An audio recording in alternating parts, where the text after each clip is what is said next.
Hi everybody, Chris Doherty here again for RV Travel.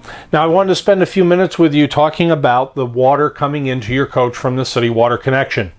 Now this is especially important for you new RVers. This gives you a few ideas of things to think about to carry in your rig and how the system works.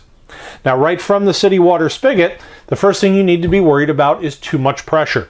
Not only for the hose, but also for the coach. The PEX plumbing in the coach itself is designed to work at a pretty high pressure, but some of the fittings and some of the valves in different pieces of equipment on the coach may not be. So you want to be able to keep that pressure down. You're going to keep it down to about 40 to 50 psi or so. So in order to do that, you need a pressure reducer or pressure regulator, and here are a couple of different types. This is a fixed regulator. This one has a gauge, this one doesn't. These automatically reduce the incoming pressure to 40 to 50 psi. And then you have one like this one here, which is a adjustable one. It has a gauge on it, and it has an adjustable screw here so that you can figure out exactly what pressure you want to have going into your coach. In case you're not sure how much pressure you've got coming in, you can also buy just a plain gauge fitting here, which just screws in line to the hose and the spigot, and it will tell you what the pressure is coming off the city water line. A good drinking water hose is very important. The better hoses are certainly for full-time RVers. If you're a weekender, you have a pop-up, you don't use it that much, you can get a good drinking water hose for just $10 or so.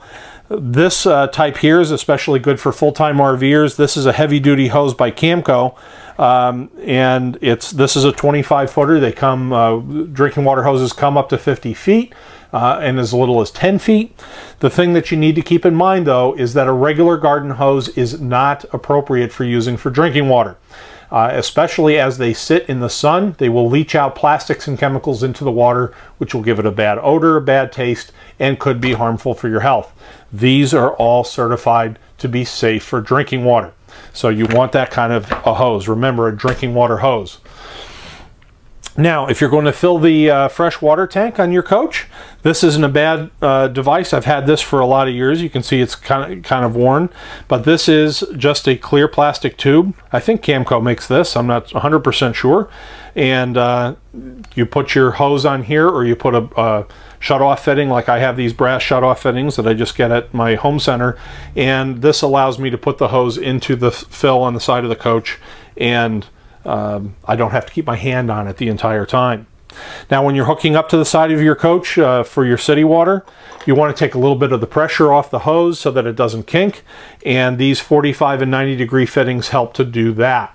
I also use an inline water filter when I'm doing that, so this helps to relieve that stress a little bit. Another thing that helps to relieve that a little bit is a flexible hose protector like this one here. This has a spring on top of a short length of hose, and it helps to maintain the integrity of the hose and keep it from kinking too badly. Now when you get back to your coach, your city water inlet is one of these guys, and this is called a city water flange, and it has a little one-way water valve on the inside. Now if you ever have problems with water coming in, let's say your garden hose, or your drinking water hose rather, coming into the side of the coach has got pressure, but you don't have any water pressure on the inside of the coach, this is a good place to take a look. First of all, that valve can go bad on the inside, and if that fails for some reason, sometimes that can jam up and cause a water problem, and it can also cause water, when the water pump is on, for water to come back out this way. The other thing is that all of these valves come with a screen type washer. This is just like a regular garden hose washer, except that it has a screen in the middle of it. Now you put this inside here, and the thing about it is, when you go to a lot of campgrounds, there's sand, there's other kinds of material in the water, and it can clog this filter up. So if you lose water pressure, this can be the reason. Now if you take this screen out, you can usually clean it out, but if it's too messy or too far gone, you can easily replace them. This is a set that we carry, and it's $1.89 for a bunch of them, and that could be a little bit old, but you can sometimes get these at your home center, but your favorite RV store will have them, as will Amazon.com. The last thing that I want to show you are some fittings that are very good to have along in the coach that make things easier. This particular one here is a set of brass quick disconnects. Now these are great because they allow you to pop the hose off, and you can have a variety of them for different reasons, and you can put your hose on here. You can put one on a nozzle like this so that you can quickly take the hose off the side of the coach and slap it on here, and then be able to use this for washing down the coach or your fishing tackle or whatever you happen to be using that day. So little things like this, and you can find all these little brass fittings at your favorite home center, and you can have a little variety of them, so it makes it pretty much a foolproof thing whenever you go to a campground and you have an unusual situation, that you'll be able to take care of it.